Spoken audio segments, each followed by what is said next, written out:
있습니다. 첫 번째는요. 원래는 이번 주에 한덕수 국무총리에 대한 탄핵 선고가 있고 나서 다음 주 정도에 윤석열 대통령에 대한 탄핵 심판 선고가 있지 않겠는가 이런 얘기들이 있었는데, 근데 지금 막 이번 주에 선고되려면은 그 당사자에게는 적어도 선고 기일 2, 3일 전에는 통보가 간다고 하는데 한덕수 총리가 지금 뭐 통보받은 게 없다 뭐 이런 식으로 지금 얘기가 나오고 있어요. 그러면 맞아요. 예. 오늘이 수요일 아닙니까? 네. 그럼 워킹데이로 보면 목요일하고 금요일 이틀만 남은 거 아니에요. 맞습니다. 그럼 이번 주에도 한덕수 총리 그게 안 된다. 맞아요. 네. 그러면 전체적으로 그러니까 순서가 한덕수 총리 거 먼저 하고 나서 윤석열 대통령 거 한다. 다들 그렇게 알고 있었잖아요. 네, 네. 근데 이제 이게 지금 앞에 게 아직 그 일정이 안 잡히고 있으니까 전체적으로 뒤로 그러면 다 밀려서 수년 되는 거냐 이렇게도 생각할 수 있는데 이 어제 엊그제부터 나오는 얘기가 그게 아니고 윤 대통령 거랑 동시에 할 수 있다. 동시에 할 수 있어요. 있다. 예. 뭐 그런 얘기도 나오고 있는데 지금 박 변호사님은 어떻게 파악하고 있어요? 그거는 동시에 할 수도 충분히 있습니다. 그래서 이거는 사실 선입 선출이 원칙인데 네. 이미 헌법재판소는 그러한 원칙을 다 어기기 시작했습니다. 예, 이미 뭐 탄핵 심판 번호 1번부터 8번까지 쭉 있는데 우리 윤석열 대통령이 8번이잖아요. 네. 근데 앞에 거 하기도 전에 그냥 8번부터 그냥 종결시켜 버리고 막 이러고 하고 있지 않습니까? 그래서 이러한 부분들이 꼭 뭐 그거를 순서대로 해야 된다라는 법칙이 있는 거는 아니에요.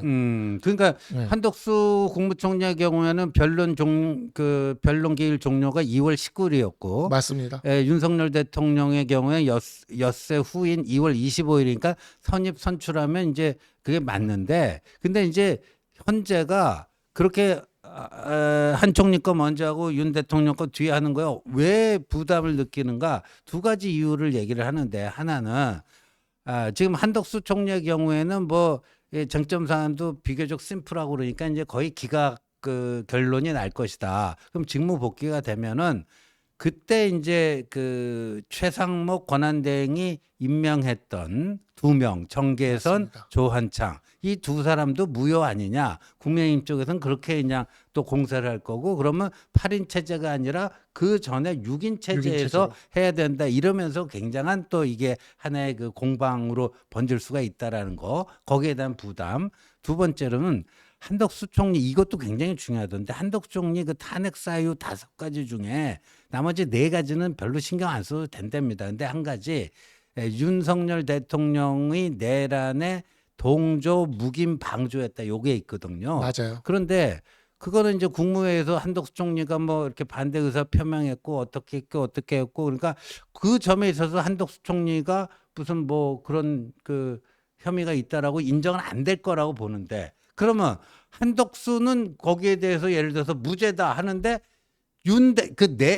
비상계엄에 대한 판단은 있고 나서 그게 비상계엄이 위법한 것이었는데 국무총리 한덕수는 거기에 동의하지도 않았고 협조하지도 않았다. 그래서 그거는 탄핵 사유가 될 수가 없다. 뭐 이런 식으로 기각결정문을 쓰게 되면은 한덕수의 기각결정문이지만 사실상 윤석열 탄핵 인용을 강력하게 맞습니다. 암시하는 그런 그게 될 수 있기 때문에 그게 또 부담이 돼서 이걸 못한다 이런 얘기도 있어요. 그러니까 한덕수 총리의 말씀하신 대로 탄핵 심판 결정문이 사실상 윤석열 대통령의 탄핵 심판 결정문의 내용과 연결이 되는 거. 이게 어떤 관계냐면 같은 일을 했는데 상하관계에서 있었던 사람들이잖아요. 그러면 하급자에 대한 판결은 상급자에 대한 판결을 예측하기가 굉장히 중요한 단초가 되는 거죠. 네. 그냥 딱 이거 생각하면 돼요. 대북송금에 있어서 이화영과 이재명을 딱 생각하면 됩니다. 그러니까 그 구조를 생각하면 되는데 그런데 이제 한덕수 총리에 대해서 그래서 거기서 쓴 사실관계가 판결문에 쓰여진 사실관계가 대통령 탄핵 심판 결정문에 있어서 쓰여지는 사실관계랑 다를 수가 없어요. 그렇죠. 그러니까 같게 들어갈 수밖에 없는 거죠. 동일 재판부고. 예, 동일 재판부기 때문에. 네. 근데 문제는 또 이제 아까 말씀드린 대로 한덕수 총리를 기각시키고 나면 또 지금 이 헌법재판소 현재 구성원들의 이 구성이 적법한가에 대한 그 논란에 또 빠지게 되는 거죠. 그러니까 이런 부분들에 있어서 헌법재판소가 굉장히 또 약간 비겁하면서도 정치적인 그러한 결정을 지금 할 가능성이 이번에 드러나고 있는 거죠. 근데 사실 헌법재판소의 이와 같은 행동들은요 앞으로 제가 이거는 MBC 방송 나갔더니 이걸 가지고 엄청나게 물어보더라고요. 그래서 MBC에서 물어보던데 제가 이거를 앞으로 이 부분에 있어서는 법적 그리고 정치적 그리고 역사적 그런 평가를 헌법재판소가 받게 될 것이다. 이렇게 얘기를 했더니 진행자분이 그냥 그렇게 생각하시는군요. 이러면서 그냥 넘어가시던데 통치고 넘어가요. 네, 법적, 역사적, 정치적 평가를 무조건 받을 겁니다. 이건 정말 너무너무 헌법재판소가 잘못하고 있는 것이다라고 좀 말씀드리고 싶고요. 저는 모르겠어요. 제가 지금 여기 단식 투쟁까지 하시는 우리 당 의원님이 계셔가지고 제가 이런 말씀을 드리기가 좀 미안스러운 마음도 있긴 하지만 저는 우리 진영을 위해서 좀 말씀을 드리면 마은혁 재판관 임명했으면 좋겠습니다.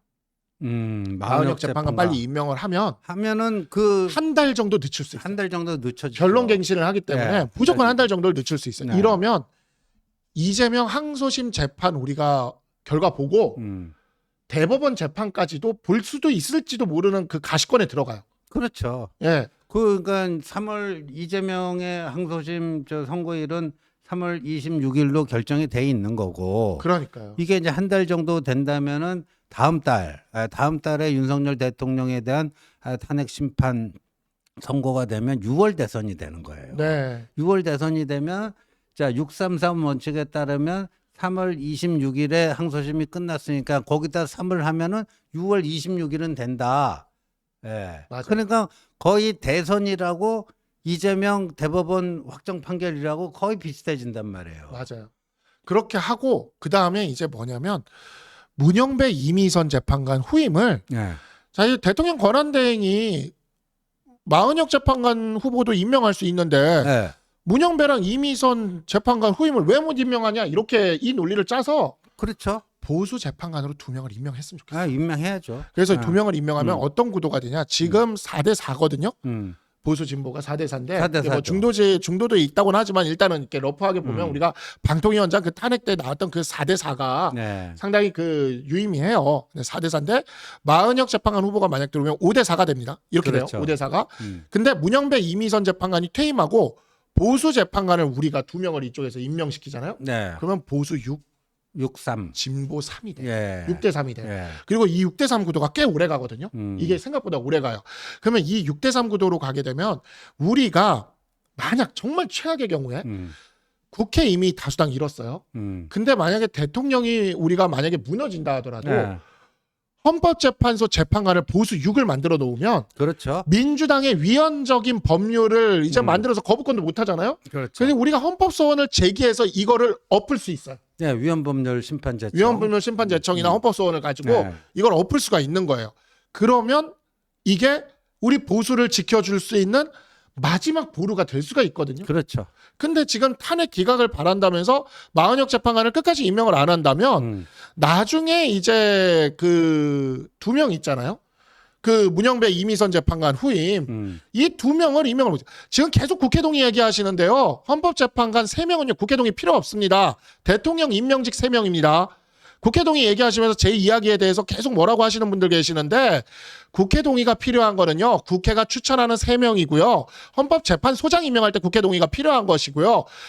헌법재판관은 이렇게 임명해요. 대통령이 3명. 그럼요. 국회의원이 3명. 국회가 3명. 그리고 대법원장이 3명. 이렇게 임명하는 겁니다. 대통령이 3명은 그냥 대통령이 지명해서 임명하는 건데 지금 민주당에서 얘기하는 게 뭐냐. 문영배 이민선 재판관은 문재인 대통령이 임명했던 사람인데 대통령 권한대행은 임명할 수 없으니까 4월 18일 이후에 공석으로 남겨놨다가 지들 대통령 되면 거기 2명 채워달라고 얘기하는 거예요. 그렇죠. 근데 우리가 마은혁 재판관 끝까지 임명 안 하는 상태에서 문영배 이민선 재판관 후임을 임명할 수 있겠냐고요. 그래서 문영배 이민선 재판관 후임을 임명시켜버리면 6대 3을 만들어 버릴 수가 있어요. 전 그래가지고 그러니까 이제 우리 박상서 변호사께서 얘기하는 게 굉장히 이제 그거는 정말 전 전략적 관점에서 숙고를 해보고 판단을 내려야 되는데 굉장히 중요한 판단이라고 봅니다. 그 2가지 장점이 있을 수 있다. 하나는 그 대선 윤석열 대통령 탄핵 선고일을 길면 한 달 정도 늦추게 함으로써 5월 대선이 아니라 6월 대선이 되게끔 만들므로써 이재명 공직선거법 그렇죠. 이제 대법원 확정 판결과 거의 엇비슷하게 해갖고 이재명의 사법 리스크를 그야말로 맥시마이즈 할 수 있는 그렇죠. 조기 대선을 치르더라도 이재명의 그 사법 리스크를 맥시마이즈한 상태에서 치르게 되면은 우리 쪽이 여러 가지로 이점이 있지 않겠는가. 뭐 그런 얘기고, 두 번째는 마은혁 임명을 거부한 상태에서 이제 이미성과 누구죠? 문영배 이제 4월 18일 날 예. 임기 6년 끝나고 나가는데 마은혁도 임명 안 했는데 왜 그것만 임명하려고 하느냐 하면 앞뒤가 안 맞기 맞아요. 때문에 예. 이제 그가 하나의 미끼, 뭐 예를 들어서 그렇죠. 네. 둘을 먹기 위해서 하나는 내줘야 되지 않겠느냐. 그죠? 이게 쉽게 얘기해서 맞아요. 예. 쉽게 얘기해서 둘을 먹기 위해서 하나는 내줘야 되지 않겠느냐 이런 건데, 이거는 이제 다 저는 뭐 상당히 일리가 있고 굉장히 수긍이 가는 건데, 이제 이 부분이 제일 민감한 게 뭐냐면 마은혁 때문에 탄핵 심판 결과가 바뀔 수 있다라고 하는 그 불안감이 계신 그렇죠. 분들이 있어요. 그거죠. 그 예. 마은혁 한 표 때문에. 예. 그러니까 마은혁이 안 들어오면 8명이면 5대 3으로 이게 기각이 되는데, 마은혁이 들어옴으로써 5에 플러스 1이 돼갖고 6대 3으로 탄핵이 인용과 기각, 고 캐스팅 보트 역할을 마은혁이 할 수도 있지 않느냐. 물론 맞아요. 이제 논리적으로는 그런 가능성이 있어요. 예. 그것 때문에 이제 많은 분들이 그 박상수 변호사 그런 제안에 동의하면서도 좀 그런 불안감이 있는 거죠. 청문회를 통과 못해도요, 이미선 재판관 그 혐의가 전부 청문회 때 됐던 겁니다. 청문회 통과 못해도 대통령목 3명은요 그냥 대통령이 임명할 수 있습니다. 네. 그게 대통령 권한이에요. 헌법재판관 3명 그냥 자기 마음대로 임명할 수 있는 게 대통령 권한입니다. 그래서 저는 정말 우리 정말 보수의 마지막 보루라도 남겨놓기 위해서 이 2명을 임명했으면 좋겠다는 생각이 드는 거죠. 자, 지금은 어떤 상황이냐면요, 제 전략은 우리가 마지막 컨틴전시를 가지기 위해서 이렇게 하는 전략인데, 오로 나싱으로 지금 몰고 가자는 거거든요. 약간 지금 이 마은혁 재판관을 끝까지 임명하지 말자는 거, 오로 나싱으로 가져가자는 건데, 좋아요. 뭐 배팅이야 할 수 있는데 나싱 되면 그때는 누가 책임질 겁니까? 저는 나싱에 대한 책임을 질 사람도 나와야 된다고 봅니다. 네, 그래서 이제 지금 뭐 박수영 의원을 비롯해서 또 동조 단식을 하는 국민의힘 국회의원들이 마은혁은 절대 임명하면 안 된다. 뭐 그건데, 그런데 이게 이제 대통령 탄핵 심판 결과가 나왔는데, 예를 들어서 제가 뭐 그렇게 된다라고 제가 그렇게 예상한다거나 그렇게 되기를 바란다는 의미가 아니고요. 여러 가지 경우의 수를 다 우리가 감안을 해야 되니까, 예를 들어서 박근혜 대통령 때처럼 전원일치 탄핵 인용이 나오면 그러면 어떻게 되느냐. 그러면 이제 박상수 변호사가 얘기했던 그것마저도 다 어떻게 보면 놓치는 거죠. 놓치는 거죠. 그 카드를. 예. 그 카드를 다 놓치게 됩니다. 그래서 이거는 그럼 100% 확실한 전략이라는 건 없어요. 세상에 맞아요. 100% 확실하면 리스크 테이킹이라는 게 필요가 없는 거고, 네. 세상에 그 땅 짚고 헤엄치기인데 세상엔 그런 일은 없죠. 다 선택이 어렵다는 게 바로 그런 거 아니겠습니까? 저는 그랬으면 좋겠어요. 뭐 저기 각자의 전략을 선택을 하는데, 전략 선택에 대해서는 선택 권한을 가진 사람이 선택하는 거죠. 근데 선택에 대한 결과에 대한 책임만 좀 져줬으면 좋겠습니다. 이 부분에 있어서 만약에 우리가 이렇게 되면, 만약에 정권이 넘어가잖아요. 제가 계산을 해봤어요. 계산을 해봤는데 만약에 이재명 정부로 정권이 넘어가잖아요. 헌법재판소 구성이 이재명 정부 중간쯤 되면, 중간 이후 말기쯤 되면 진보 7 보수 1이 됩니다. 진보 7 보수 1이 돼요. 보수는 딱 한 명 남아요. 네. 누구 남냐면 조한창 재판관. 조한창 제일 늦게 된 사람. 네. 그러면 우리는 헌법재판소도 그냥 다 자동문입니다. 그러면요, 민주당 192석, 민주당 대통령, 완전히 진보 7의 헌법재판소, 이 삼각 트라이앵글에서 아무것도 막을 방법이 없어요. 그 미래가 저는 눈에 보이는데 최악의 경우를 봐야 되지 않습니까? 저는 그 최악의 경우를 이야기를 하는 건데, 그 최악의 경우를 리스크 테이킹하고 5대 3 기각을 걸기 위해서 이것을 그냥 이렇게 끌고 가겠다라고 얘기하면, 그거에 대해서 그렇게 되지 않았을 때, 이 최악의 경우가 되게 됐을 때 그에 대한 책임을 누군가는 져야 된다.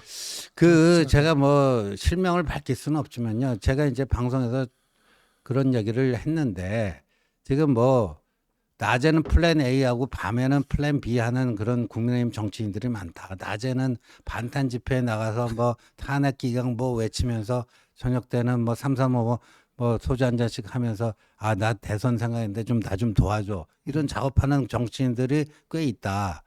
제 실명은 밝힐 수는 없고요. 이걸 제가 뭐 여기 뭐 어벤져스 독자 여러분들께 제가 뭐 지어서 뭐 뻥을 치겠습니까? 뭐 거짓을 고하겠습니까? 근데 그런 현실이에요. 그런 현실인데 그래서 일부에서는 벌써부터 이제 눈치 빠른 정치부 기자들은요. 아, 이 사람들은 대선에 별로 생각이 없구나. 네. 대선 지는 거를 전제로 그다음 당권과 차기 공천 벌써 그쪽으로 이게 굴러가는 거 아니냐. 뭐 그런 얘기까지 나온다 하는 점 말씀드리고 요 주제는 예, 여기서 마감을 하겠습니다.